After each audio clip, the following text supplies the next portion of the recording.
Hello everyone, स्वागत है एक बार फिर से आप सभी का आपके अपने YouTube channel state TCS hub में। हम सॉल्व कर रहे हैं आर एग्ज़ाम के लिए हिंदी टेस्ट सीरीज और ये 78वें नंबर की है। इसके पहले हमने 77 टेस्ट सॉल्व कर लिए हैं। बीच में कुछ अनिवार्य कारणों की वजह से जो है वीडियो नहीं बन पाई, उसके लिए क्षमा प्रार्थी हैं। और अब हम आज से वीडियो कंटिन्यू करेंगे चैनल पे। तो इस यहाँ पे हम करंट की भी और जो है GS की भी साथ साथ में वीडियो अपलोड करेंगे और आप लोग जो है वीडियो को पूरा देखिएगा। चैनल पे यदि नए हैं तो चैनल को प्लीज़ सब्सक्राइब कर लीजिएगा ताकि कोई वीडियो चैनल पे अपलोड हो तो सबसे पहले नोटिफिकेशन आपको प्राप्त हो। तो चलिए स्टार्ट करते हैं आज का अपना एक क्लास, क्योंकि पहले ही हम इतना लेट हो चुके हैं और थोड़ा सा बैकग्राउंड में डिस्टर्बेंस हो तो आप लोगों को मैनेज करना पड़ेगा, क्योंकि आज वीडियो जो है दिन में बन रही है। तो चलिए यहाँ पे स्टार्ट करते हैं अपना एक क्लास। आप लोग अपना स्कोर जो है कमेंट सेक्शन में ज़रूर बताइएगा कि आपका स्कोर कितना हो रहा है। टारगेट करके चलिए 55 प्लस हिंदी में आपके होने चाहिए, तो आप 55 प्लस करने की कोशिश करिएगा। ये जो PDF है हमारे टेलीग्राम चैनल पे अपलोड होगा, तो टेलीग्राम चैनल का लिंक इस वीडियो के डिस्क्रिप्शन बॉक्स में हमने दे रखा है, वहाँ से आप टेलीग्राम ज्वाइन कर लीजिए। तो चलिए आगे बढ़ते हैं और सॉल्व करते हैं अपना ये टेस्ट सीरीज। तो यहाँ पे पहला प्रश्न है कि निम्नलिखित में से विशेषण शब्द नहीं है। ऊंचा, आंचलिक, औचित्य या फिर गंभीर। तो कौन सा यहाँ पे विशेषण नहीं है? तो औचित्य जो है यह विशेषण नहीं है। यह क्या है? तो यह विशेष है। इसका जो विशेषण होगा क्या हो जाएगा? तो इसका विशेषण हो जाएगा उचित। उचित इसका विशेषण हो जाएगा। तो ऑप्शन सी यहाँ पे सही आंसर होगा। शेष जो विकल्प दिया हुआ है, ऊंचा जो है यहाँ पे विशेषण है और इसका जो विशेष से होगा यह हो जाएगा ऊंचाई। आंचलिक जो है यह भी विशेषण है, इसका जो विशेषण विशेष से होगा यह हो जाएगा आंचल अंचल। और गंभीर जो है यह भी विशेषण है, इसका जो विशेष से होगा यह हो जाएगा गंभीरता। तो याद रखिएगा ऑप्शन सी यहाँ पे प्रश्न के अकॉर्डिंग बिल्कुल सही आंसर हो जाएगा। तो नेक्स्ट प्रश्न है यहाँ पे, दिए गए विशेष से विशेषण युग्म में से सही सुमेलित नहीं है। चिंता, चिंतनीय, तृष, तृषित, प्रतिष्ठा, प्रतिष्ठित, दंड, दंडित। तो कौन सा यहाँ पे सही सुमेलित नहीं है? तो इसका जो सही आंसर हो जाएगा यह हो जाएगा दंड का जो यहाँ पे दंडित दिया हुआ है यह विशेष से विशेषण के दृष्टिकोण से सही सुमेलित नहीं है। तो यहाँ पे इसका सही जो होगा क्या हो जाएगा? तो दंड यहाँ पे विशेष है, जबकि इसका जो सही विशेषण होगा यह हो जाएगा दंडनीय। दंडनीय इसका सही विशेषण होगा, याद रखिएगा। तो ऑप्शन डी यहाँ पे सही सुमेलित नहीं है। बाकी चिंता का चिंतनीय बिल्कुल सही है, तृष का तृषित भी बिल्कुल सही सुमेलित है और प्रतिष्ठा का प्रतिष्ठित विशेष से विशेषण बिल्कुल सही है। यहाँ याद रखिएगा पहले पहले विशेष से दिया हुआ है, बाद में विशेषण दिया हुआ है। तो दंड का जो विशेषण होगा दंडनीय होगा, ना कि दंडित। तो ऑप्शन डी यहाँ पे सही सुमेलित नहीं है, यही इसका आंसर हो जाएगा। नेक्स्ट प्रश्न है, निम्नलिखित में से गुणवाचक विशेषण नहीं है। त्रिभुज, भविष्य, चौगुना, चौड़ा। इसमें से कौन सा गुणवाचक जो है विशेषण नहीं है? तो यहाँ पे जो गुणवाचक विशेषण नहीं है यह है ऑप्शन सी चौगुना। चौगुना क्या है? तो चौगुना जो है यह संख्यावाचक विशेषण में ही संख्यावाचक विशेषण का एक प्रकार है जिसको कहते हैं आवृत्तिवाचक। तो ऑप्शन सी यहाँ पे बिल्कुल सही आंसर हो जाएगा। नेक्स्ट प्रश्न है, पांचों पांडवों ने 12 वर्ष का अज्ञातवास पूरा किया था। उपयुक्त वाक्य में पांचों पांडव किस प्रकार का विशेषण है? गणनावाचक, समुदायवाची विशेषण, परिमाणवाची विशेषण या फिर आवृत्तिवाची विशेषण। तो यहाँ पे ये क्या हो जाएगा? तो ये हो जाएगा समुदायवाची विशेषण। ऑप्शन बी है, तो ऑप्शन बी यहाँ पे सही आंसर होगा। पांचों पांडव जो है यह समुदायवाची विशेषण है। जहाँ किसी संख्या पद का मान समेकित भाव अथवा समूह की अवस्थिति का बोध कराता है वहाँ समुदायवाची विशेषण होता है, जैसे चारों भाई, पांचों पांडव इत्यादि। तो ऑप्शन बी यहाँ पे प्रश्न के अनुसार बिल्कुल सही आंसर हो जाएगा। नेक्स्ट प्रश्न है, निम्नलिखित में से कौन सा शब्द विशेषण नहीं है?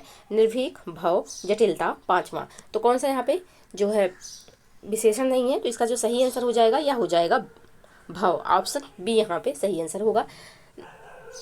तो भव का जो अर्थ होता है यह उत्पत्ति या जन्म लेना होता है, ये जो है विशेषण शब्द नहीं है। तो ऑप्शन बी यहाँ पे सही आंसर हो जाएगा। बाकी निर्भीक, जटिलता और पांचवा ये तीनों शब्द जो हैं ये विशेषण है। तो ऑप्शन बी प्रश्न के अनुसार बिल्कुल सही आंसर होगा। नेक्स्ट प्रश्न है, निम्नलिखित में से किस वाक्य में विशेषण का गलत प्रयोग हुआ है? यह सरकारी महिलाओं का अस्पताल है। तुम कहाँ पढ़ते हो? कविता परिश्रमी युवती है। वह लड़का फूल देकर चला गया। तो यहाँ पे कौन से वाक्य में जो है विशेषण का गलत प्रयोग हुआ है? तो यहाँ पे ऑप्शन ए में ही गलत प्रयोग हुआ है, क्योंकि यहाँ पे जो दिया हुआ है सरकारी महिलाओं का, तो ये गलत हो जाएगा। सरकारी महिलाओं का नहीं होगा, इसका जो सही शुद्ध रूप होगा यह हो जाएगा कि यह महिलाओं का सरकारी अस्पताल है। तो ऑप्शन ए प्रश्न के अनुसार बिल्कुल सही आंसर होगा। नेक्स्ट प्रश्न है, दिए गए विकल्प में कौन सा शब्द विशेष से है? वर्ष, केवल, कुलीन, सौर। तो यहाँ पे कौन सा शब्द विशेष से है? तो वर्ष जो है यहाँ पे विशेष से है, इसका जो विशेषण होगा यह हो जाएगा वार्षिक। वार्षिक इसका सही विशेषण हो जाएगा। तो ऑप्शन ए यहाँ पे सही आंसर होगा। बाकी केवल शब्द जो है यह विशेषण है, इसका जो विशेष्य होगा यह हो जाएगा कैवल्य। और कुलीन शब्द जो है यह भी विशेषण है, इसका जो विशेष्य होगा यह हो जाएगा कुल। और सौर शब्द है, यह भी जो है विशेषण है, इसका जो विशेष्य होगा यह हो जाएगा सूर्य। तो ऑप्शन ए प्रश्न के अनुसार बिल्कुल सही आंसर हो जाएगा। नेक्स्ट प्रश्न है, दिए गए विशेष विशेषण युग्म में सही सुमेलित नहीं है। वेद वैदिक, सुंदरता सुंदर, ऐशण ऐशणीय, नगर नागरिक। तो कौन सा यहाँ पे सही सुमेलित नहीं है? इसका जो सही आंसर हो जाएगा यह हो जाएगा ऑप्शन सी। ऐशण का जो यहाँ पे ऐशणीय दिया हुआ है यह सही सुमेलित नहीं है, क्योंकि ऐशण विशेष है और इसका जो विशेषण होगा यह हो जाएगा ईस्ट। तो इसको याद रखिएगा, ऐशण का विशेषण ऐशणीय नहीं होता है, ईस्ट होता है। बाकी वेद का वैदिक बिल्कुल सही है, सुंदरता का सुंदर भी सही है, और नगर का नागरिक भी यहाँ पे बिल्कुल सही सुमेलित है। तो प्रश्न के अनुसार ऑप्शन सी यहाँ पे बिल्कुल सही आंसर हो जाएगा। नेक्स्ट प्रश्न है, दिए गए विकल्प में विशेषण शब्द नहीं है। ऋषि, अपमानित, शास्त्रीय, विशिष्ट। इसमें से कौन सा जो है विशेषण शब्द नहीं है? तो इसका जो सही आंसर हो जाएगा यह हो जाएगा ऑप्शन ए। ऋषि जो है यह विशेषण शब्द नहीं है। ऋषि का जो विशेषण हो जाएगा यह हो जाएगा आर्ष। ऋषि का विशेषण आर्ष होता है। तो ऑप्शन ए प्रश्न के अनुसार यहाँ पे सही आंसर हो जाएगा। नेक्स्ट प्रश्न है, सही विशेष विशेषण युग्म की पहचान कीजिए। त्राण, त्राणीय, विधि, विधिक, अंत, अंतिम, बुद्ध, बौद्धिक। तो कौन सा यहाँ पे जो है विशेषण विशेष युग्म जो है, विशेष विशेषण युग्म जो है यह सही सुमेलित है, इसका पहचान करना है। तो इसका जो सही आंसर हो जाएगा ऑप्शन सी हो जाएगा। अंत का जो यहाँ पे अंतिम दिया हुआ है यह सही सुमेलित है, तो ऑप्शन सी यहाँ पे सही आंसर होगा। बाकी त्राण का जो सही विशेषण होता है त्राणीय नहीं होता है, त्राता होता है, जो कि इस तरीके से लिखा जाएगा त्राता। और विधि का जो यहाँ पे विधिक दिया हुआ है, तो विधि का जो सही विशेषण होगा यह हो जाएगा वैध। और बुद्ध का बौद्धिक जो यहाँ पे दिया हुआ गलत है, बुद्ध का बौद्ध हो जाएगा यहाँ पे सही विशेषण, बौद्ध। तो यहाँ पे ऑप्शन सी प्रश्न के अनुसार बिल्कुल सही सुमेलित है। बाकी तीनों जो ऑप्शन है इनके जो विशेषण दिए हुए हैं गलत दिए हुए हैं, इनका भी हमने विशेषण शुद्ध रूप में देखा। तो ऑप्शन सी प्रश्न के अनुसार बिल्कुल सही आंसर होगा। नेक्स्ट प्रश्न है, निम्नलिखित में से कौन पर्यायवाची के दृष्टि से सुमेलित नहीं है? अचल, स्थावर, कुमुदनी, इंद्रकमल, उत्थान, तटस्थ, इंद्रधनुष, सप्तबाण। तो यहाँ पे कौन सा सुमेलित नहीं है? तो इसका जो सही आंसर हो जाएगा यह हो जाएगा ऑप्शन सी। उत्थान का जो यहाँ पे तटस्थ दिया हुआ है यह सही सुमेलित नहीं है। तो उत्थान का जो पर्यायवाची होगा यह हो जाएगा उत्कर्ष, आरोह, अभ्युदय, उत्थान, विकास, आरोहण, प्रगति, उन्नति, तरक्की, उन्मेष इत्यादि। तो ऑप्शन सी में उत्थान का हमने पर्यायवाची देखा। बाकी तटस्थ जो है यह भी अलग शब्द है, इसका जो पर्यायवाची होगा यह हो जाएगा निष्पक्ष, अनमन, उदासीन, उदास, विरक्त, विमुख। तो यहाँ पे ऑप्शन सी जो है सही सुमेलित नहीं है। बाकी अचल का स्थावर बिल्कुल सही है, कुमुदनी का इंद्रकमल भी सही पर्यायवाची है, और इंद्रधनुष का पर्यायवाची सप्तवर्ण भी बिल्कुल सही है। तो ऑप्शन सी प्रश्न के अनुसार सही आंसर हो जाएगा। नेक्स्ट प्रश्न है, निम्नलिखित में से कौन एक कृषक का पर्यायवाची नहीं है? हलवाहा, काश्तकार, हलिया, कल्पक। तो यहाँ पे कौन सा जो है कृषक का पर्यायवाची नहीं है? तो कृषक का पर्यायवाची यहाँ पे कल्पक नहीं होगा। कल्पक जो है यह कवि का पर्यायवाची होता है, कवि का पर्यायवाची होता है कल्पक। तो यहाँ पे ऑप्शन डी प्रश्न के अनुसार सही आंसर होगा। बाकी हलवाहा, काश्तकार और हलिया ये तीनों किसके पर्यायवाची हैं? तो ये तीन के तीनों कृषक के पर्यायवाची हो जाएंगे। तो प्रश्न के अनुसार ऑप्शन डी सही आंसर। नेक्स्ट प्रश्न, पर्यायवाची के दृष्टि से एक वर्ग अशुद्ध है। लता, वेली, बेल, लंकेश, दसवदन, निशाचरपति, शोणित, लोहित, प्रवासा, दुर्दिन, बरखा, पावस। तो यहाँ पे कौन सा सही सुमेलित नहीं है? तो ऑप्शन सी में जो यहाँ पे शोणित, लोहित दिया हुआ है ये तो रक्त का पर्यायवाची है, लेकिन त्रिवासा यहाँ पे रक्त का पर्यायवाची नहीं है। त्रिवासा किसका पर्यायवाची हो जाएगा? तो त्रिवासा जो है यह रात्रि का पर्यायवाची हो जाएगा। और रात्रि के अन्य पर्यायवाची क्या होते हैं? तो रात, रजनी, निशा, यामिनी, विभावरी, शारंग इत्यादि जो है यह रात का पर्यायवाची होगा। तो यहाँ पे यही पूछा गया है कि कौन सा वर्ग एक अशुद्ध है, तो ऑप्शन सी इसका सही आंसर हो जाएगा। बाकी लता, बेली और बेल ये किसका पर्यायवाची है? तो ये लता का पर्यायवाची हो जाएगा। लंकेश, दसवदन, निशाचर पति किसका होगा? तो यह हो जाएगा रावण या फिर राक्षस का पर्यायवाची। दुर्दिन, बरखा और पावस ये किसका पर्यायवाची है? तो ये वर्षा ऋतु का पर्यायवाची हो जाएगा। तो प्रश्न के अनुसार ऑप्शन सी यहाँ पे सही आंसर होगा। नेक्स्ट प्रश्न है, निम्नलिखित में से पर्यायवाची के दृष्टि से गलत युग्म की पहचान कीजिए। हिमालय, हिमाचल, हंस, सूर्य, हाथी, कर, सीता, उर्विजा। तो कौन सा यहाँ पे सही सुमेलित नहीं है? तो ऑप्शन सी में जो हाथी का कर दिया हुआ है यह सही सुमेलित नहीं है। ऑप्शन सी यहाँ पे सही आंसर हो जाएगा। हाथी का पर्यायवाची जो है हस्ती, वरण, कुंभी, मतंग, नाग, बिरद, सारंग इत्यादि होता है, जबकि कर जो है यह हाथ का पर्यायवाची है। तो यहाँ पे दोनों अलग अलग शब्द के पर्यायवाची हैं, तो ऑप्शन सी यहाँ पे सही आंसर हो जाएगा। बाकी सब सही सुमेलित हैं। नेक्स्ट प्रश्न है, निम्नलिखित में से कौन निर्बल का पर्यायवाची नहीं है? निर्भय, दुर्बल, कृश, निष्क्रियकाय। तो यहाँ पे जो है निर्बल का पर्यायवाची कौन नहीं होगा? तो निर्भय जो है या निडर का पर्यायवाची है, या निर्बल का पर्यायवाची नहीं है। बाकी दुर्बल, कृश और कृशकाय ये सब किसके पर्यायवाची हैं? तो ये सब निर्बल के पर्यायवाची हो जाएंगे। तो प्रश्न के अनुसार ऑप्शन ए यहाँ पे सही आंसर हो जाएगा। नेक्स्ट प्रश्न है, निम्नलिखित में से पर्यायवाची की दृष्टि से एक वर्ग सुमेलित नहीं है? फणींद्र, वासुकी, शेषनाग, प्रिय, वल्लभ, वत्सल, परछाई, छाया, अक्ष, प्रतिशोध, प्रतिष्ठा, प्रतिस्पर्धा।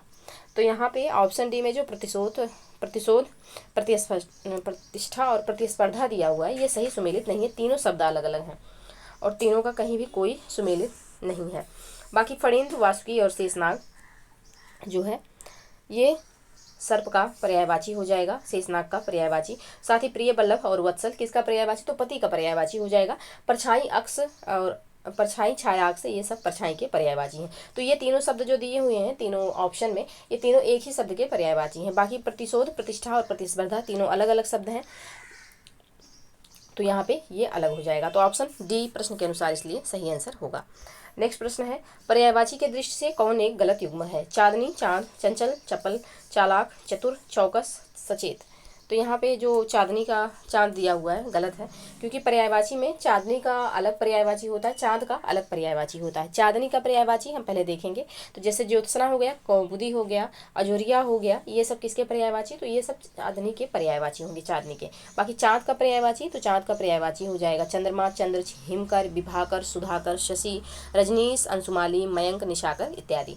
तो यहाँ पे याद रखिएगा चांदनी और चांद अलग अलग शब्द हैं, ये एक दूसरे के पर्यायवाची नहीं है। बाकी ये जो शब्द दिए हुए हैं एक दूसरे के पर्यायवाची हैं और बिल्कुल सही सुमेलित हैं। तो ऑप्शन ए प्रश्न के अनुसार सही आंसर हो जाएगा। नेक्स्ट प्रश्न है, निम्नलिखित में से कौन एक बुद्धि का पर्यायवाची है? प्रज्ञा, जड़, विप्र, भट्ट। तो यहाँ पे बुद्धि का पर्यायवाची कौन हो जाएगा? तो प्रज्ञा जो है यह बुद्धि का पर्यायवाची हो जाएगा। तो ऑप्शन ए यहाँ पे सही आंसर होगा। नेक्स्ट प्रश्न है, यहाँ पे जड़ दिया हुआ है, तो जड़ जो है यह बुद्धू का पर्यायवाची है और विप्र जो है यह ब्राह्मण का पर्यायवाची हो जाएगा और भट्ट जो है यह वीर का पर्यायवाची हो जाएगा। तो ऑप्शन ए प्रश्न के अनुसार सही आंसर होगा। नेक्स्ट प्रश्न है, निम्नलिखित में से कौन सर्प का पर्यायवाची नहीं है? भुजंग, ब्याल, पन्नग, वराह। तो यहाँ पे भुजंग, ब्याल और पन्नग ये तीनों किसके पर्यायवाची? तो सर्प के पर्यायवाची हो जाएंगे। वराह जो है यह किसका पर्यायवाची होगा? तो ये सुअर का पर्यायवाची हो जाएगा वराह। तो ऑप्शन डी यहाँ पे प्रश्न के अनुसार सही आंसर हो जाएगा। नेक्स्ट प्रश्न है, निम्नलिखित में से कौन पूजा का पर्यायवाची है? वंद्य, उपासना, अर्चनीय, आराध्य। तो कौन सा यहाँ पे पूजा का पर्यायवाची है? तो यहाँ पे पूजा का जो पर्यायवाची हो जाएगा यह हो जाएगा उपासना। ऑप्शन बी यहाँ पे सही आंसर होगा। नेक्स्ट प्रश्न है, निम्नलिखित में से कौन सुमेलित नहीं है? तद्भव, तत्सम दिया हुआ है। अंगीठी, अग्निष्ठिका, अंगरखा, अंगरक्षक, अंगूठी, अग्निष्ठिका, अंगोछा, अंगप्रोछा। कौन सा सुमेलित नहीं है? तो ऑप्शन सी में जो यहाँ पे अंगूठी का अग्निष्ठिका दिया हुआ है सही सुमेलित नहीं है। ऑप्शन सी इसका सही आंसर हो जाएगा, क्योंकि अंगूठी का जो सही तद्भव रूप होगा, तत्सम रूप होगा, अंगूठी का तत्सम रूप जो होगा यह अंगुष्ठिका होगा। अंगुष्ठिका यहाँ पे बर्तनी संबंधी त्रुटि है, अंगुष्ठिका।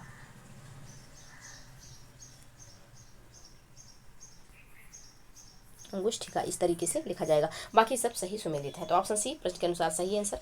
नेक्स्ट प्रश्न है, निम्नलिखित में से कौन शब्द तत्सम है? इसमें से कौन सा शब्द तत्सम है? तो यहाँ पे कुष्ठ जो है यह तत्सम है, इसका जो तद्भव होगा यह हो जाएगा कोढ़। और बाकी कोयल जो है यह भी तद्भव है, इसका जो तत्सम होगा क्या हो जाएगा? तो कोकिल हो जाएगा इसका सही तत्सम। केला जो है तद्भव है, इसका जो तत्सम होगा यह हो जाएगा कदली। और केकड़ा जो है यह भी तद्भव है, इसका जो तत्सम होगा यह हो जाएगा करकट। तो यह ऑप्शन सी यहाँ पे प्रश्न के अनुसार सही आंसर हो जाएगा। नेक्स्ट प्रश्न है, सुमेलित नहीं है, कौन सा इसमें सुमेलित नहीं है? एक तरफ तद्भव है, दूसरी तरफ तत्सम दिया हुआ है। तो ऑप्शन ए में है कि गोसाई, गोस्वामी, गोंद, क्रोध, ग्वाल, गोपाल, गलन, गलना। तो कौन सा यहाँ पे सही सुमेलित नहीं है? तो ऑप्शन डी में जो यहाँ पे गलन का गलना दिया हुआ है ये इसमें स्थान परिवर्तित हो गया है। गलन जो है क्या है? ये तत्सम है और गलना जो है यह तद्भव है। बाकी तीनों ऑप्शन बिल्कुल सही सुमेलित है। तो ऑप्शन डी यहाँ पे प्रश्न के अनुसार सही आंसर हो जाएगा। नेक्स्ट प्रश्न है, निम्न में तद्भव शब्द सही है? कास, खाज, कौर, खान। तो कौन सा यहाँ पे तद्भव शब्द जो है यह सही है? तो इसका जो सही आंसर हो जाएगा यह हो जाएगा ऑप्शन ए। कास जो है यह सही तत्सम शब्द है और इसका जो तद्भव होता है यह खांसी होता है। बाकी खाज जो है यह तत्सम है, इसका जो सॉरी, खाद जो है यह तद्भव है, इसका जो तत्सम होगा यह हो जाएगा खरजू। और कौर जो है यह भी, सॉरी ये प्रश्न ही गलत हो गया है, दरअसल यहाँ पे तद्भव नहीं, यहाँ पे तत्सम पूछना चाहिए था, क्योंकि काश ही बस यहाँ पे तत्सम है, बाकी खाज, कौर और खान तीनों जो है यह तद्भव शब्द दिए हुए हैं। तो आपको बता दें इस प्रश्न का जो सही रूप होगा यह हो जाएगा कि निम्न में तत्सम शब्द सही है, निम्न में तत्सम शब्द सही है। तो कौन सा हो जाएगा, तो ऑप्शन ए इसका सही आंसर हो जाएगा। बाकी खाज जो है तद्भव है, इसका खरजू हो जाएगा। कौर जो है यह क्या है, तो यह तद्भव है, इसका जो तत्सम होगा यह हो जाएगा कवल। खान जो है यह भी तद्भव है, इसका जो सही तत्सम होगा यह हो जाएगा खनी, खनी हो जाएगा इसका सही तत्सम। तो ऑप्शन ए प्रश्न के अनुसार सही आंसर हो जाएगा, पर इसमें थोड़ा बदलाव किए हैं, उसको आप ध्यान रखिएगा। नेक्स्ट प्रश्न है, निम्न में तत्सम शब्द नहीं है, युक्त, जंघा, चैत, चक्र। कौन सा यहाँ पे तत्सम शब्द नहीं है, तो ऑप्शन सी में जो चैत दिया हुआ है यह तद्भव शब्द है, इसका तत्सम क्या होता है, तो इसका तत्सम हो जाएगा चैत्र, चैत्र इसका सही तत्सम हो जाएगा। तो ऑप्शन सी यहाँ पे सही आंसर होगा। बाकी युक्त जो है यह तत्सम शब्द है, इसका जो सही तद्भव होगा यह हो जाएगा जुगति। और जंघा जो है यह भी तत्सम शब्द है, इसका जो सही तद्भव होगा यह हो जाएगा जांघ, जो कि इस तरीके से लिखा जाएगा। चक्र जो है यह भी तत्सम शब्द है, इसका जो तद्भव शब्द होगा यह हो जाएगा चक्का, चक्का हो जाएगा इसका सही तद्भव शब्द। तो ऑप्शन सी प्रश्न के अनुसार सही आंसर हो जाएगा। नेक्स्ट प्रश्न है, सुमेलित है, कौन सा इसमें सही सुमेलित है, एक तरफ तद्भव है दूसरी तरफ तत्सम दिया हुआ। झरना, झरझर, टंकसाल, टंकसाला, सॉरी टंकसाला, टंकसाल, छीना, जीर्ण, ढीला, शिथिल। तो कौन सा यहाँ पे सही सुमेलित है, तो यहाँ पे ढीला का जो शिथिल दिया हुआ बिल्कुल सही सुमेलित है, ऑप्शन डी यहाँ पे सही आंसर हो जाएगा। बाकी झरना का झरझर नहीं होता है, निर्झर होता है, निर्झर, निर्झर इस तरीके से लिखा जाएगा। टंकसाला का जो टकसाल दिया हुआ है गलत दिया हुआ है। टंकसाला जो है, टंकसाल जो है यह तद्भव होता है, और टंकशाला जो है यह तद्भव होता है, सॉरी तत्सम होता है। टंकसाला तत्सम होगा और टकसाल तद्भव होगा, तो दोनों का स्थान परिवर्तित है, इस वजह से ये ऑप्शन गलत हो जाएगा। झीना का जीर्ण जो दिया हुआ है ये गलत है, यहाँ पे झीना जो ये इस तरीके से लिखा हुआ है, तो झीना इस तरीके से जो लिखा जाएगा उसका तत्सम जीर्ण होगा, जीर्ण उसका तत्सम होगा। तो यहाँ पे प्रश्न के अनुसार ऑप्शन डी बिल्कुल सही आंसर हो जाएगा। नेक्स्ट प्रश्न है, निम्न में से कौन सा युग्म सुमेलित नहीं है, तत्सम, तद्भव, तरवारी, तलवार, तड़ाग, तलाब, ताव, ताप, तिक्त, तीता। तो कौन सा यहाँ पे तत्सम तद्भव का युग्म सही सुमेलित नहीं है, तो इसका जो सही आंसर होगा ऑप्शन सी हो जाएगा। ताप का जो यहाँ पे ताव दिया हुआ है ये सही सुमेलित नहीं है, क्योंकि ताप जो है यह तत्सम है,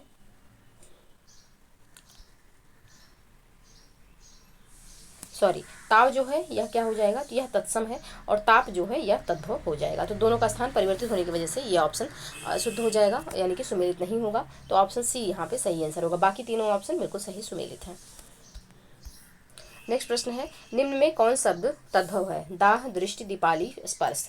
कौन सा शब्द यहाँ पे तद्भव है, तो इसका जो सही आंसर हो जाएगा यह हो जाएगा ऑप्शन सी। दीपाली जो है यहाँ पे ये दीपाली नहीं है, ये दिवाली होगा, और दिवाली जो है यह तद्भव होता है, जबकि इसका जो दीपावली होता है वह होता है तत्सम।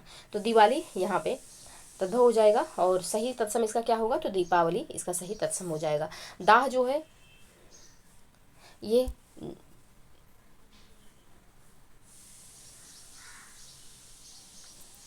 दाह जो है यह भी तत्सम शब्द है, इसका जो सही तद्भव होगा यह हो जाएगा डाह। तो यहाँ पे ऑप्शन सी प्रश्न के अनुसार सही आंसर होगा। नेक्स्ट प्रश्न है, सुमेलित नहीं है, कौन सा सुमेलित नहीं है, धनिया, धनिका, नव, नया, नाई, नापित, नोचना, लुंचन। तो कौन सा सही सुमेलित नहीं है, तो ऑप्शन बी में जो नव का नया दिया हुआ है ये सही सुमेलित नहीं है, इसका जो सही आंसर हो जाएगा ऑप्शन बी हो जाएगा। नव जो है यहाँ पे क्या हो जाएगा, तो नव जो है यह तत्सम हो जाएगा, क्योंकि इस तरफ सब तत्सम दिए हुए हैं, तत्सम, और इस तरफ तद्भव दिया गया है, तो नव जो है यह तत्सम हो जाएगा, जबकि नया जो है यह तद्भव है। तो स्थान परिवर्तित होने की वजह से ऑप्शन बी यहाँ पे अशुद्ध हो जाएगा, बाकी तीनों शब्द बिल्कुल सही सुमेलित हैं। नेक्स्ट प्रश्न है, निम्न में तत्सम शब्द कौन सा है, स्वप्न, समझ, लौंग, मीठा। तो स्वप्न जो है यहाँ पे सही तत्सम शब्द हो जाएगा, इसका जो तद्भव होगा यह हो जाएगा सपना, सपना इसका सही तद्भव हो जाएगा। तो ऑप्शन ए इसका सही आंसर होगा। बाकी जो यहाँ पे समझ दिया हुआ है इसका जो तत्सम होगा क्या हो जाएगा, तो समझ का तत्सम हो जाएगा समबुद्धि। लौंग जो है यह तद्भव है, इसका जो तत्सम होगा यह हो जाएगा लवंग, जो कि इस तरीके से लिखा जाएगा लवंग। तो लौंग का लवंग हो जाएगा। मीठा, मीठा भी तद्भव है, इसका जो तत्सम होगा सही, यह हो जाएगा मिष्ट। तो ऑप्शन ए प्रश्न के अनुसार सही आंसर। नेक्स्ट प्रश्न है, प्राचीन शब्द का विलोम निम्नलिखित में से कौन सा है? तो प्राचीन शब्द का विलोम क्या हो जाएगा? तो अर्वाचीन हो जाएगा। ऑप्शन सी यहाँ पे बिल्कुल सही आंसर होगा। पुराना शब्द जो है इसका विलोम नया हो जाएगा, पुराना का विलोम नया हो जाएगा। और यहाँ पे मध्यकालीन का हो जाएगा आधुनिक। तो ऑप्शन सी प्रश्न के अनुसार सही आंसर। नेक्स्ट प्रश्न है, आगामी का सही विलोम, सॉरी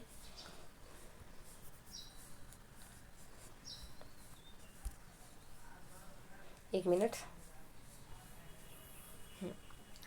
आगामी का सही विलोम शब्द निम्नलिखित में से कौन सा है? दूरगामी, पश्चिगामी, विगत या फिर पिछला? तो आगामी का जो सही विलोम हो जाएगा यह हो जाएगा विगत। ऑप्शन सी यहाँ पे सही आंसर होगा। और यहाँ पे पिछला का विलोम अगला हो जाएगा, पश्चिगामी का विलोम हो जाएगा अग्रगामी। तो यहाँ पे ऑप्शन सी जो है आगामी का सही विलोम हो जाएगा। तो ऑप्शन सी सही आंसर। नेक्स्ट प्रश्न है, श्री गणेश का विलोम शब्द निम्न में से कौन सा है? तो श्री गणेश का यहाँ पे इति श्री हो जाएगा। ऑप्शन सी यहाँ पे सही आंसर। बाकी आरंभ का विलोम समापन हो जाएगा, और अथ का विलोम इति हो जाएगा, और आराध्य का विलोम दुराध्य हो जाएगा। तो ऑप्शन बी बिल्कुल सही आंसर। नेक्स्ट प्रश्न है, उष्ण का विलोम शब्द निम्न में से कौन सा है? आर्द्र, शीतल, शुष्क, बंजर। तो उष्ण का सही विलोम जो हो जाएगा यह हो जाएगा क्या? तो यह हो जाएगा का शीतल। ऑप्शन बी यहाँ पे सही आंसर होगा। उष्ण का विलोम शीतल हो जाएगा। आर्द्र का विलोम यहाँ पे शुष्क हो जाएगा, आर्द्र का विलोम शुष्क हो जाएगा। और बंजर का जो विलोम होगा क्या हो जाएगा? तो बंजर का विलोम हो जाएगा उर्वर। तो ऑप्शन बी प्रश्न के अनुसार सही आंसर। नेक्स्ट प्रश्न है, कृपण का विलोम शब्द निम्नलिखित में से कौन सा है? आकर्मण, निष्ठुर, उदार, कुलांगर। तो कृपण का विलोम हो जाएगा उदार। ऑप्शन सी यहाँ पे सही आंसर होगा। और कृपण का जो अर्थ होता है यह होता है कंजूस। आकर्मण्य का विलोम हो जाएगा कर्मण्य, निष्ठुर का विलोम हो जाएगा यहाँ पे जो है करुण, और कुलांगर का विलोम हो जाएगा कुलदीपक। तो ऑप्शन सी यहाँ पे प्रश्न के अनुसार सही आंसर होगा। नेक्स्ट प्रश्न है, विलोम शब्द की दृष्टि से निम्न में से कौन सा युग्म सुमेलित नहीं है? अल्पज्ञ, बहुज्ञ, अघी, निरघ, अमीय, हलाहल, अनादृश, निरादृत। तो कौन सा यहाँ पे सही सुमेलित नहीं है? तो इसका जो सही आंसर हो जाएगा ऑप्शन डी हो जाएगा। अनादृत का जो निरादृत दिया हुआ है यह सही सुमेलित नहीं है, क्योंकि अनादृत का जो विलोम होता है यह हो जाएगा आदृत, जबकि अनादृत और निरादृत दोनों समानार्थी शब्द हैं। तो ऑप्शन डी यहाँ पे सही सुमेलित नहीं है, बाकी तीनों शब्द बिल्कुल सही सुमेलित हैं। नेक्स्ट प्रश्न है, निम्नलिखित में से कौन सा युग्म विलोम शब्द की दृष्टि से सुमेलित नहीं है? तृषा, तृप्ति, जंगम, स्थावर, आग्रह, विग्रह, राग, द्वेष। तो कौन सा सही सुमेलित नहीं है? तो यहाँ पे जो आग्रह का विग्रह दिया हुआ है यह सही सुमेलित नहीं है, क्योंकि आग्रह का जो सही विलोम होता है यह दुराग्रह होता है। तो यहाँ पे दुराग्रह इसका सही विलोम हो जाएगा, जबकि विग्रह नहीं होगा। तो ऑप्शन सी यहाँ पे सही आंसर हो जाएगा। बाकी तृषा का तृप्ति बिल्कुल सही है, जंगम का स्थावर भी सही है, और राग का द्वेष भी बिल्कुल सही विलोम है। तो ऑप्शन सी प्रश्न के अनुसार सही आंसर हो जाएगा। नेक्स्ट प्रश्न है, प्रभावी शब्द का विलोम निम्नलिखित में से कौन सा नहीं है? अप्रभावी, निष्प्रभावी, प्रभाव शून्य, पौरस्त्य। तो यहाँ पे प्रभावी शब्द का कौन सा विलोम जो है यह सही नहीं है। तो इसका जो सही आंसर हो जाएगा यह हो जाएगा ऑप्शन डी। पौरस्त्य जो है यह प्रभावी का विलोम नहीं है। यह किसका विलोम हो जाएगा? तो यह पाश्चात्य का विलोम हो जाएगा पौरस्त्य। तो ऑप्शन डी यहाँ पे सही आंसर हो जाएगा। पाश्चात्य का विलोम होता है पौरस्त्य, जबकि जो है प्रभावी का विलोम अप्रभावी, निष्प्रभावी और प्रभाव शून्य तीनों हो जाएंगे। तो ऑप्शन डी बिल्कुल सही आंसर। नेक्स्ट प्रश्न है, तेजस्वी का विलोम शब्द निम्नलिखित में से कौन सा है? मंद, धीमा, तेज, निस्तेज। तो तेजस्वी का जो विलोम हो जाएगा यह हो जाएगा निस्तेज, जो कि ऑप्शन डी में दिया हुआ है। तो ऑप्शन डी यहाँ पे बिल्कुल सही आंसर हो जाएगा। बाकी यहाँ पे तेज का विलोम धीमा हो जाएगा, मंद का विलोम हो जाएगा द्रुत, द्रुत जिसका मतलब होता है तीव्र, द्रुत भी हो जाएगा, तीव्र भी हो जाएगा। तो ऑप्शन डी यहाँ पे सही आंसर होगा। नेक्स्ट प्रश्न है, निषिद्ध का विलोम शब्द निम्नलिखित में से कौन सा है? तो निषिद्ध का विलोम शब्द विहित हो जाएगा। ऑप्शन सी यहाँ पे बिल्कुल सही आंसर। नेक्स्ट प्रश्न है, निम्नलिखित में से शुद्ध वर्तनी वाले शब्द की पहचान कीजिए? छिद्रान्वेषी, कवित्री, सहस्र, शिक्षणेत्तर। तो यहाँ पे ऑप्शन डी में जो शिक्षणेत्तर लिखा हुआ है ये बिल्कुल शुद्ध रूप में लिखा हुआ है। तो ऑप्शन डी यहाँ पे सही आंसर हो जाएगा। बाकी छिद्रान्वेषी जो है यह शुद्ध रूप में लिखा हुआ है, इसका जो शुद्ध रूप होगा यह हो जाएगा छिद्रान्वेषी। यहाँ पे खष्टी सा रहेगा, छिद्रान्वेषी इस तरीके से लिखा जाएगा। कवित्री नहीं होता है, कवित्री होता है, जो कि इस तरीके से लिखा जाएगा। और यहाँ पे सहस्र जो है सहस्र, तो सहस्र कुछ इस तरीके से लिखा जाएगा। तो यहाँ पे ऑप्शन डी प्रश्न के अनुसार बिल्कुल सही आंसर हो जाएगा। नेक्स्ट प्रश्न है, निम्नलिखित में से किस शब्द की वर्तनी अशुद्ध है? षष्ठम, अंतरतलीय, गरिष्ठ, अनुसरण। तो यहाँ पे षष्ठम जो लिखा हुआ है इसकी वर्तनी अशुद्ध है, षष्ठम नहीं होगा, यहाँ पे षष्ठ हो जाएगा, जो कि इस तरीके से लिखा जाएगा। तो ऑप्शन ए यहाँ पे सही आंसर होगा। बाकी तीनों की वर्तनी बिल्कुल शुद्ध रूप में लिखी हुई है।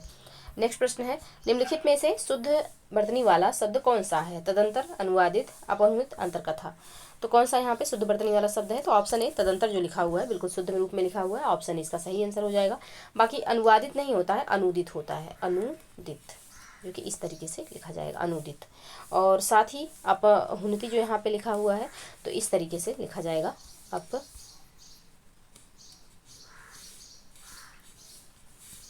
एक मिनट, अपहुनिति। यहाँ पे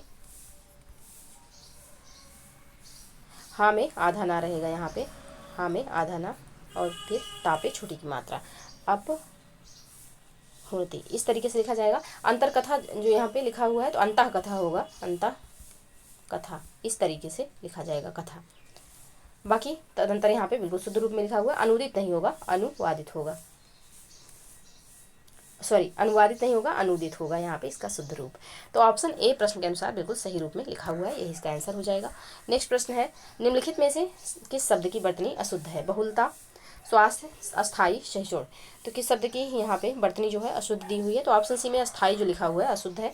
अस्थाई कुछ इस तरीके से लिखा जाता है, अस्थाई, ये इसका शुद्ध रूप है। बाकी तीनों शब्द बिल्कुल शुद्ध रूप में दिए हुए हैं, तो ऑप्शन सी यहाँ पे सही आंसर हो जाएगा। नेक्स्ट प्रश्न है, निम्नलिखित में से अशुद्ध वर्तनी वाले शब्द की पहचान कीजिए। पितृण, हुतभुक, दुरवस्था, मनःकष्ट। अशुद्ध कौन सा है इसमें? तो इसमें ऑप्शन ए पितृण जो दिया हुआ है ये अशुद्ध है, तो यही इसका आंसर हो जाएगा। पितृण इस तरीके से लिखा जाता है, पितृ और फिर ऋण, इस तरीके से पितृण लिखा जाएगा। तो ऑप्शन यहाँ पे सही आंसर हो जाएगा। बाकी तीनों शब्द यहाँ पे बिल्कुल शुद्ध रूप में लिखे हुए हैं। नेक्स्ट प्रश्न है, निम्नलिखित में से अशुद्ध वाक्य की पहचान कीजिए। उसका सौंदर्य कभी कम ना होगा, इत्र में सुगंध है, यह पानी का कुआं कैसे सूख गया, और खबर सुनकर मैं विस्मित हो गया। तो कौन सा यहाँ पे सही जो है अशुद्ध है, अशुद्ध वाक्य है? तो इसका जो सही आंसर हो जाएगा यह हो जाएगा ऑप्शन सी, यह पानी का कुआं कैसे सूख गया, ये जो है यह अशुद्ध है। इसका शुद्ध रूप हो जाएगा यह कुआं कैसे सूख गया, क्योंकि कुआं जो होता है मैक्सिमम पानी का ही होता है, तो ऑप्शन सी यहाँ पे सही आंसर हो जाएगा। और तेल का भी कुआं होता है, लेकिन कुएं का संदर्भ जो लगाया जाता है पानी से ही लगाया जाता है, तो कुएं के साथ पानी का जो प्रयोग हुआ है कि पानी का कुआं, ये अशुद्ध है। तो ऑप्शन सी यहाँ पे सही आंसर हो जाएगा। बाकी तीनों जो वाक्य हैं बिल्कुल शुद्ध रूप में लिखे हुए हैं। नेक्स्ट प्रश्न है, निम्नलिखित में से कौन सा वाक्य अशुद्ध है? अध्ययन के लिए अच्छी पुस्तकें आवश्यक है, अच्छे लेखन के लिए शब्द संयम आवश्यक है। पृथ्वीराज चौहान ने यदि राजनीतिक चातुर्य का परिचय दिया होता तो आज भारत का इतिहास कुछ और होता, उसे मृत्युदंड की सजा मिली। तो एक बात जानिए, मृत्युदंड जो होता है अपने आप में सजा ही होता है, इसके साथ सजा का प्रयोग करना अनुचित है। तो ऑप्शन डी यहाँ पे सही आंसर हो जाएगा, जो कि अशुद्ध है। बाकी तीनों शब्द यहाँ पे बिल्कुल तीनों वाक्य बिल्कुल शुद्ध रूप में दिए हुए हैं, तो ऑप्शन डी इस प्रश्न का सही आंसर हो जाएगा। नेक्स्ट प्रश्न है, निम्नलिखित में से शुद्ध शब्द की पहचान कीजिए। कृष्ण पीताम्बरधारी थे, मेरे मन के अंदर कोई बुरी बात नहीं है, मेरा प्राण सूख गया, मैं गुरु से श्रद्धा रखता हूँ। तो यहाँ पे जो दिया हुआ है कि कृष्ण पीताम्बरधारी थे, ये वाक्य यहाँ पे बिल्कुल शुद्ध है। तो 48 का यहाँ पे ऑप्शन ए बिल्कुल सही आंसर हो जाएगा। बाकी जो यहाँ पे ऑप्शन बी में वाक्य है कि मेरे मन के अंदर, तो मन जो है अंदर ही होता है, वो बाहर नहीं होता है, तो इसलिए मन के अंदर, मन के साथ अंदर लगाना अनुचित है। मन में, मेरे मन में कोई बुरी बात नहीं है, इस वाक्य का शुद्ध रूप होगा। साथ ही मेरा प्राण सूख गया, तो देखिए प्राण जो होता है ना, यह बहुवचन है, यह हमेशा बहुवचन में प्रयोग होता है। तो जो शब्द बहुवचन में प्रयोग होंगे उनके साथ जो क्रिया लगेगी हमेशा बहुवचन में ही होगी। तो यहाँ पे जो होना चाहिए था शुद्ध वाक्य इसका, जो कि ऑप्शन सी में दिया हुआ है कि मेरा प्राण सूख गया के स्थान पर जो शुद्ध रूप होगा यह हो जाएगा कि मेरे प्राण सूख गए। साथ ही मैं गुरु से श्रद्धा रखता हूँ, इसका जो शुद्ध रूप होगा यह हो जाएगा कि मैं गुरु में मेरी श्रद्धा है। तो तीनों वाक्य का हमने शुद्ध रूप देखा। बाकी ऑप्शन ए बिल्कुल शुद्ध रूप में पहले से लिखा हुआ है। नेक्स्ट प्रश्न है, निम्नलिखित में से कौन सा वाक्य अशुद्ध है? उसकी आंखों से आंसू बह रहे थे, लड़का शहर से अपने गांव चला गया, बाल्टी के अंदर पानी है, खेत में क्या बोया है। तो यहाँ पे जो दिया हुआ है कि बाल्टी के अंदर पानी है, ये वाक्य यहाँ पे अशुद्ध है। इसका जो शुद्ध रूप हो जाएगा यह हो जाएगा कि बाल्टी में पानी है। तो ऑप्शन सी यहाँ पे प्रश्न के अनुसार बिल्कुल सही आंसर हो जाएगा। बाकी तीनों जो वाक्य हैं बिल्कुल शुद्ध रूप में दिए हुए हैं। नेक्स्ट प्रश्न है, निम्नलिखित में से कौन सा वाक्य अशुद्ध है? उसने कहा कि मैं 4 भाई हूँ, बुराई सुनते सुनते मेरे कान पक गए, प्रयाग विश्वविद्यालय ने नेहरू जी को उपाधि प्रदान की? समाज व्यक्तियों से बनता है। तो कौन सा वाक्य यहाँ पे अशुद्ध है? तो इसका जो सही आंसर हो जाएगा यह हो जाएगा ऑप्शन ए। उसने कहा कि मैं 4 भाई हूँ। यह वाक्य जो है अशुद्ध है। इसका जो शुद्ध रूप हो जाएगा कि उसने कहा कि हम 4 भाई हैं। ये इसका शुद्ध वाक्य होगा। तो ऑप्शन ए यहाँ पे प्रश्न के अनुसार सही आंसर होगा। बाकी ये तीनों वाक्य जो दिए हुए हैं बिल्कुल शुद्ध रूप में दिए हुए हैं। नेक्स्ट प्रश्न है कुबेर की नगरी के लिए एक शब्द। तो कुबेर की जो नगरी है उसके लिए जो एक शब्द हो जाएगा अलकापुरी हो जाएगा। ऑप्शन बी बिल्कुल सही आंसर। अमरावती किसकी नगरी है? तो इंद्र जी की नगरी को अमरावती कहते हैं। अधित्यका, तो अधित्यका जो है पर्वत के ऊपर की समभूमि जो होती है इसे अधित्यका कहेंगे। और आसक्ति, तो मोह जनित प्रेम को आसक्ति कहा जाता है। तो ऑप्शन बी बिल्कुल सही आंसर हो जाएगा। नेक्स्ट प्रश्न है जो ऋण ले उसके लिए एक शब्द। तो जो ऋण लेता है उसके लिए एक शब्द हो जाएगा अधर्मण। ऑप्शन ए बिल्कुल सही आंसर होगा। बाकी दंडयमान, तो जो डंडे की भांति सीधा खड़ा हो उसे क्या कहेंगे? तो उसे दंडयमान कहेंगे। दंसित, तो जो दांत से काटा हुआ हो उसे दंसित कहेंगे। निरूपत, तो मांस ना खाने वाले इंसान को क्या कहते हैं? निरूपत कहते हैं। तो ऑप्शन ए प्रश्न के अनुसार बिल्कुल सही आंसर हो जाएगा। नेक्स्ट प्रश्न है दूसरे के गुणों में दोष निकालना के लिए एक शब्द होगा। तो दूसरों के गुणों में दोष निकालना, इसके लिए जो एक शब्द हो जाएगा यह हो जाएगा ऑप्शन बी असूया। ऑप्शन बी बिल्कुल सही आंसर होगा। बाकी अनुलाप, तो बार बार बोलना क्या कहलाता है? अनुलाप कहलाता है। अभ्याख्यान क्या है? तो झूठा मुकदमा जो होता है यह अभ्याख्यान कहलाता है। आमेडित क्या होगा? तो 2 या 3 बार किसी चीज को कहना आमेडित कहलाता है। तो ऑप्शन बी प्रश्न के अनुसार सही आंसर हो जाएगा। नेक्स्ट प्रश्न है माँ बहन संबंधी गाली के लिए उपयुक्त एक शब्द है। अछारणा, अवाच्य, अत्तिका, पांडुलिपि। तो इसके लिए जो एक सही शब्द हो जाएगा यह हो जाएगा अछारणा। ऑप्शन ए बिल्कुल सही आंसर होगा। अवाच्य, तो अवाच्य होगा ना कहने योग्य वचन। और अत्तिका, तो नाटक में बड़ी बहन का रोल करने वाली जो नायिका होती है उसे क्या कहेंगे? तो उसे अत्तिका कहेंगे। पांडुलिपि, तो पांडुलिपि जो हाथ से लिखी हुई पुस्तक या मसौदा हो उसे क्या कहेंगे? तो उसे पांडुलिपि कहेंगे। तो यहाँ पे प्रश्न के अनुसार ऑप्शन ए बिल्कुल सही आंसर हो जाएगा। नेक्स्ट प्रश्न है आकाश से तारे का टूटना के लिए एक शब्द है। उपप्लव, ऊष्मज, उचावा या फिर उत्क्रांत। तो आकाश से तारे का टूटना जो है यह उपप्लव कहलाता है। ऑप्शन ए बिल्कुल सही आंसर हो जाएगा। बाकी गर्मी से जो कोई उत्पन्न होता है, गर्मी से कोई चीज उत्पन्न होती है तो उसे क्या कहते हैं? उसे उष्मज कहते हैं। और उचावा, तो उचावा जो है स्वप्न में बकझक करना, यानी कि जो कुछ लोग होते हैं कि स्वप्न में बोलने लगते हैं, वो सपना देखते हुए रहते हैं और एक्चुअली में वो बोलने लगते हैं। तो यहाँ पे उचावा उस शब्द के लिए यहाँ पे प्रयोग होता है कि जो स्वप्न में बोलते हैं। और उत्क्रांत, तो उत्क्रांत जो है उभरा या लांघा हुआ को क्या कहते हैं? तो उत्क्रांत कहते हैं। तो ऑप्शन ए प्रश्न के अनुसार बिल्कुल सही आंसर हो जाएगा। नेक्स्ट प्रश्न है जो बर्तन बेचने का काम करें उसके लिए एक शब्द होगा। उपदिशा, बहुरूपिया, कशेरा, प्रतिलिपि। तो जो बर्तन बेचने का काम करें उसके लिए एक शब्द हो जाएगा कशेरा। ऑप्शन सी बिल्कुल सही आंसर होगा। बाकी यहाँ पे उपदिशा दिया हुआ है, तो 2 दिशाओं के बीच की दिशा को उपदिशा कहते हैं। जैसे उत्तर और पूर्व की जो उपदिशा है क्या कहलाती है? तो ईशान कहलाती है। तो ईशान जो है यह उपदिशा हो जाएगी। तो ऑप्शन यहाँ पे ए जो है उपदिशा का जो सही आंसर होगा कि 2 दिशाओं के बीच की दिशा। बहुरूपिया, तो जो विभिन्न रूप धारण कर सके उसे बहुरूपिया कहेंगे। प्रतिलिपि, तो लेख की नकल जो है यह प्रतिलिपि कहलाती है। तो ऑप्शन सी प्रश्न के अनुसार सही आंसर हो जाएगा। नेक्स्ट प्रश्न है कोई घटना या वस्तु जो बहुत दिनों से भूली हुई हो उसके लिए एक शब्द होगा। तो उसके लिए जो एक शब्द हो जाएगा यह हो जाएगा चिर विस्मृत। ऑप्शन डी सही आंसर। और चिरस्थायी, तो बहुत दिनों तक रहने वाला चिरस्थायी कहलाएगा। चिर अस्मरणीय, तो बहुत दिनों तक स्मरण रखने योग्य क्या कहलाएगा? चिर अस्मरणीय कहलाएगा। और साथ ही चिर संगी, तो बहुत दिनों तक साथ रहने वाला चिर संगी कहलाएगा। और साथ ही जो बहुत दिनों तक भूली हुई हो उस घटना के लिए जो एक शब्द हो जाएगा यह हो जाएगा चिर विस्मृत। तो ऑप्शन डी बिल्कुल सही आंसर होगा। नेक्स्ट प्रश्न है किए हुए उपकार को मानने वाला के लिए एक शब्द हो जाएगा। तो कृतज्ञ हो जाएगा। ऑप्शन ए बिल्कुल सही आंसर होगा।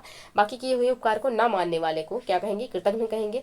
कृतार्थ, जो अपने किए हुए कार्य से ही जो अपने उद्देश्य को सिद्ध कर ले या फिर संतुष्ट हो जाए उसे क्या कहेंगे? तो उसे कृतार्थ कहेंगे। कृत्रिम, तो जो चीज़ें जो है कृत्रिम रूप से बनाई जाती हैं उसे क्या कहेंगे? उसे कृत्रिम कहेंगे, यानी कि मानव के द्वारा जो चीज़ें बनाई जाती हैं उसे कृत्रिम कहेंगे। तो ऑप्शन ए प्रश्न के अनुसार सही आंसर होगा। नेक्स्ट प्रश्न है जिसके सिर पर बाल झड़ गए हों के लिए एक शब्द है। खलबाट, गंजा, आकृष्ट या फिर गलितांग। तो यहाँ पे जिसके सिर पर बाल झड़ गए हों उसके लिए जो एक शब्द हो जाएगा गंजा हो जाएगा। Option B.